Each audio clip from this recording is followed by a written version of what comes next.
എൻ്റെ മോനെ ഇജാതി പടം, ഇജാതി ക്ലാസിക് പടം, മസ്റ്റ് വാച്ച്, ഉറപ്പായിട്ടും കണ്ടിരിക്കേണ്ട ഒരു പടം. നെറ്റ്ഫ്ലിക്സിൽ ഈ കൊല്ലം റിലീസായ ഫ്രാങ്കസ്റ്റീൻ എന്ന് പറഞ്ഞ പടത്തിനെ കുറിച്ചാണ് ഞാൻ ഈ പറഞ്ഞു വരുന്നത്. നല്ല കിടിലൻ ക്ലാസ് പടം, ഒന്നും പറയാനില്ല. പടം നല്ല സ്ലോ പടം എന്നൊന്നും പറയാൻ പറ്റില്ല, അതേപോലെ പോകുന്നൊരു നല്ല ക്ലാസ് പടം. നമ്മൾ ഒട്ടും അടുപ്പിക്കാത്ത രീതിയിൽ ഇങ്ങനെ ഒരു പടം എടുത്തു വെക്കുക എന്ന് പറഞ്ഞത് വളരെ ബുദ്ധിമുട്ടുള്ള കാര്യമാണ്. പക്ഷേ ഇത് അത്രയും നല്ല കിടിലനായിട്ട് ചെയ്തു വെച്ചോണേ, ഒന്നും പറയാനില്ല. കാണുന്നതുകൊണ്ട് ഒന്നും നഷ്ടം സംഭവിക്കാനില്ല. കിടിലൻ വിഷ്വൽസ്, കിടിലൻ മ്യൂസിക്, അഭിനയം, ഡയറക്ഷൻ എല്ലാം കൊണ്ടും നല്ല കിടലിന് ഒത്ത പടം. പണ്ടത്തെ പടങ്ങളെ പോലെ തന്നെയുള്ളൊരു പടമായിരിക്കും എന്ന് ഓർത്തുകൊണ്ടാണ് ഞാനിരുന്ന് കണ്ടു തുടങ്ങിയത്. പക്ഷേ ഇത് സെറ്റ് ചെയ്ത് വെച്ചിരിക്കുന്ന രീതി ഉണ്ടല്ലോ, അത് വളരെ മികച്ചതായിട്ട് തന്നെ എനിക്ക് തോന്നി. കാരണം ഇത് കഥ പറയുന്നത് രണ്ട് പെർസ്പെക്റ്റീവിലായിട്ടാണ് കഥ പറയുന്നത്. അതായത് ഇതിൻ്റെ ഒരു സ്ട്രക്ചർ ഈ പടത്തിന് അങ്ങനെ തിരിച്ചിട്ടുണ്ട്. ഫസ്റ്റ് വിക്ടർ എന്ന് പറഞ്ഞ ക്യാരക്ടറിൻ്റെ ഒരു സ്ട്രക്ചറിലും, പിന്നെ മറ്റേ നമ്മുടെ ഒരു ബീസ്റ്റ് അല്ലെങ്കിൽ മോൺസ്റ്ററിൻ്റെ ക്യാരക്ടറിൻ്റെ അതിൻ്റെ പെർസ്പെക്റ്റീവിലാണ് കഥ പറഞ്ഞു വന്നത്. ഈ രണ്ട് രീതി തിരിച്ച് പറയുന്നതുകൊണ്ട് തന്നെ പടം വളരെയധികം എൻഗേജിങ് ആണ്.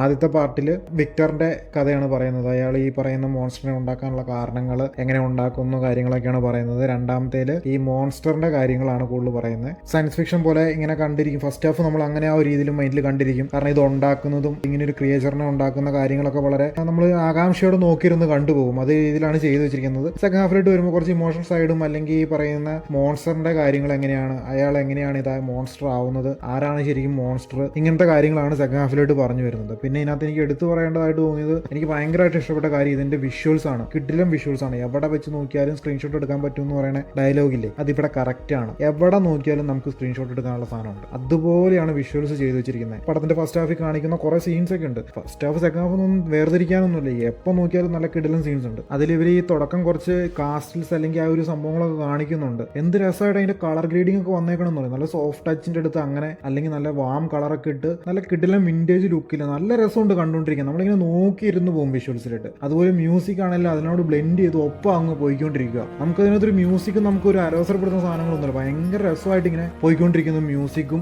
അഭിനയിച്ചേക്കണവർ പിന്നെ ഒന്നും പറയാനില്ല, വേറെ ലെവല് സംഭവങ്ങൾ. എന്തുകൊണ്ടും മസ്റ്റ് വാച്ചാണ്, കിടിലൻ മൂവിയാണ്. പിന്നെ കുറച്ച് ആക്ഷൻ രംഗങ്ങൾ, ആക്ഷൻ എന്ന് പറയാനൊന്നുമില്ല, കുറച്ച് സ്റ്റൺസ് ഒക്കെ കാണിക്കുന്നുണ്ട്. അതൊക്കെ അത്യാവശ്യം നല്ല കിടലനായിട്ട് തന്നെയാണ് ചെയ്തിട്ടാണ്. ഒരു മോൺസ്റ്റർ എങ്ങനെയായിരിക്കും എന്നുള്ളതൊക്കെ കാണിച്ചു തരുന്ന സംഭവങ്ങളൊക്കെ ഉണ്ട്. ഒരു ചെന്നായ ആയിട്ടുള്ള ഒരു ഫൈറ്റ് ഒക്കെ ഉണ്ട്. അതൊക്കെ കിടലൻ സാധനമാണ്. കണ്ടുകഴിയുമ്പോൾ ഒരു കോരിത്തിരിപ്പ് ഉണ്ടാവും. പിന്നെ കുറച്ച് വയലൻസ് എന്ന് പറയാൻ പറ്റില്ല, അങ്ങനത്തെ കുറച്ച് സീൻസ് ഉണ്ട്. അതായത് ഒരു ഡോക്ടറുടെ പെർസ്പെക്റ്റീവിൽ പറയുമ്പോൾ കുറച്ച് കാര്യങ്ങളൊക്കെ അങ്ങനെ കാണിക്കണമല്ലോ. അപ്പോൾ ഇങ്ങനെ കൈ മുറിക്കുന്നത് അല്ലെങ്കിൽ കാല് മുറിക്കുന്നതൊക്കെ ജസ്റ്റ് ഇങ്ങനെ കാണിക്കുന്നുണ്ട്. അപ്പോൾ അത് അത്ര വലിയ വൾഗറായിട്ടൊന്നും അല്ല എടുത്ത് വെച്ചാൽ, കണ്ടു കഴിഞ്ഞാൽ നമുക്ക് ഒക്കെ അനിക്കാൻ വരുന്ന രീതിയിലൊന്നും അല്ല ചെയ്തു വെച്ചിരിക്കുന്നത്. നോർമലായിട്ട് കണ്ടുവിടാം. അപ്പോൾ അങ്ങനത്തെ ഒരു സംഭവങ്ങൾ കുറച്ചിനകത്തുണ്ട്. അപ്പോൾ കാണാൻ പോകുന്നവർ അതൊന്നും ഓർത്ത് കണ്ടിരിക്കുക. പിന്നെ ഈ പടത്തിൽ വിഷ്വൽസിന് പുറമെ എന്നെ ഏറ്റവും കൂടുതൽ എന്നെ ഇംപ്രസ് ചെയ്തത് ഇതിന്റെ സ്ക്രീൻ പ്ലേ പോകുന്ന ഒരു രീതിയാണ്. അത് ഓരോ ഭാഗമായിട്ട് കട്ട് ചെയ്താ കാണിക്കുന്നത്. അപ്പോൾ അതുകൊണ്ട് തന്നെ നമുക്ക് ഒരു കൺഫ്യൂഷൻ ഇല്ലാതെ പടം ഇങ്ങനെ ഇരുന്ന് കാണാൻ പറ്റും. തുടക്കം തന്നെ ഒരു സിനാരിയോ കാണിച്ചിട്ട് ഫ്ലാഷ് ബാക്ക് പോലെയാണ് പറയുന്നത്. അപ്പോൾ ഈ സിനാരിയോ കഴിഞ്ഞിട്ട് അതിന്റെ ബാക്കി വരുന്നത് അതിന്റെ ഫ്ലാഷ് ബാക്കാണ്. അപ്പോൾ ഫ്ലാഷ് ബാക്കിൽ ആദ്യത്തെ ഒരു പാർട്ടിൽ ഈ പറയുന്ന വിക്ടർ എന്ന് പറഞ്ഞ ആ ഡോക്ടർ,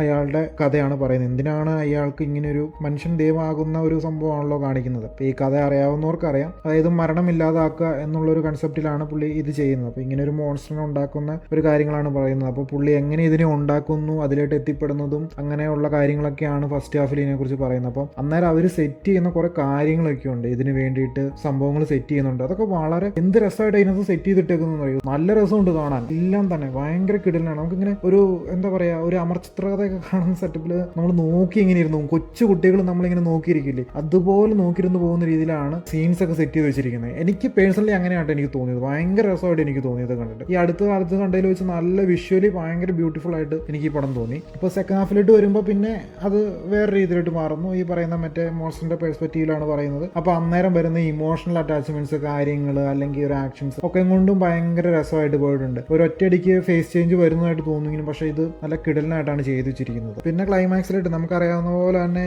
ഈ പടം എവിടെയാണ് എത്തിക്കുന്നതെന്നൊക്കെ നമുക്കറിയാം, എങ്ങനെയാണെന്നുള്ളതൊക്കെ നമുക്കറിയാം. പക്ഷെ ഒട്ടും നമുക്ക് ആവർത്തന വിരസത ഇല്ലാണ്ട് നമുക്കിങ്ങനെ നല്ല എൻജോയ് എന്ന് പറയാൻ നമുക്ക് ഞാൻ വണ്ടർ അടിച്ചിരുന്ന കണ്ടത്. ഇങ്ങനൊരു സംഭവം കാണുക എന്ന് പറഞ്ഞാൽ അത്ര എളുപ്പമുള്ള പരിപാടിയല്ല. ഇങ്ങനെ ഒരു സാധനം ഡയറക്റ്റ് ചെയ്ത് വെക്കുക എന്ന് പറഞ്ഞാൽ അത്ര എളുപ്പമുള്ള പരിപാടിയല്ല. ഞാൻ കണ്ടത് നല്ല വണ്ടർ അടിച്ചിട്ടാണ്. കാരണം ഇതിന്റെ വിഷ്വൽ കാണാൻ വേണ്ടി മാത്രം കാണാം. ഭയങ്കരമായിട്ട് ഇഷ്ടപ്പെട്ടു ഇതിന്റെ വിഷ്വൽസ് ഒന്നും പറയാനില്ല. നല്ല രസമുണ്ട് വിഷ്വൽസ് കാണാം. അപ്പോൾ അത് കാണാൻ വേണ്ടി മാത്രം ഈ പടം ഒരു തവണയെങ്കിലും ഒന്നുകൂടെ കണ്ടു നോക്കാം. അത്രയ്ക്കും ഉണ്ട് പടം. അപ്പോൾ ഇങ്ങനത്തെ പടങ്ങൾ സ്ലോ പേസിലാണ് പടം പോകുന്നത്. പക്ഷേ സ്ലോ പേസ് ആണെങ്കിലും നമുക്ക് അങ്ങനെ ലാഗൊന്നും തോന്നിക്കില്ല. 2.5 മണിക്കൂറുണ്ട്, പക്ഷെ ലാഗൊന്നുമില്ല. നമ്മൾ ആദ്യമായിട്ട് ഇരുന്ന് കാണുന്ന പോലെ തന്നെ നമുക്ക് ഈ പടത്തിന്റെ കഥ എന്താണെന്ന് ഓൾറെഡി എല്ലാവർക്കും അറിയാമായിരിക്കും. അപ്പോൾ നമ്മൾ ഈ പടം എന്താണെന്ന് അറിഞ്ഞിട്ടും നമുക്കിങ്ങനെ ആദ്യമായിട്ട് നല്ലൊരു ഫ്രഷ്നെസ്സോട് കൂടി ഇരുന്ന് കാണാൻ പറ്റുന്നുണ്ട്. ചെയ്യുന്നുണ്ട്. ഇങ്ങനത്തെ പടങ്ങൾ ഇഷ്ടമുള്ളവർ മസ്റ്റായിട്ടും ചെക്കൗട്ട് ചെയ്യേണ്ട ഒരു പടമാണ്. നെറ്റ്ഫ്ലിക്സിൽ അവൈലബിൾ ആണ്. അപ്പോൾ എല്ലാവരും കണ്ടിട്ട് ഇതിനെക്കുറിച്ചുള്ള അഭിപ്രായങ്ങളും കാര്യങ്ങളും കമന്റിൽ പറയുക. അപ്പോൾ ഓക്കെ, ബൈ, ശുഭദിനം.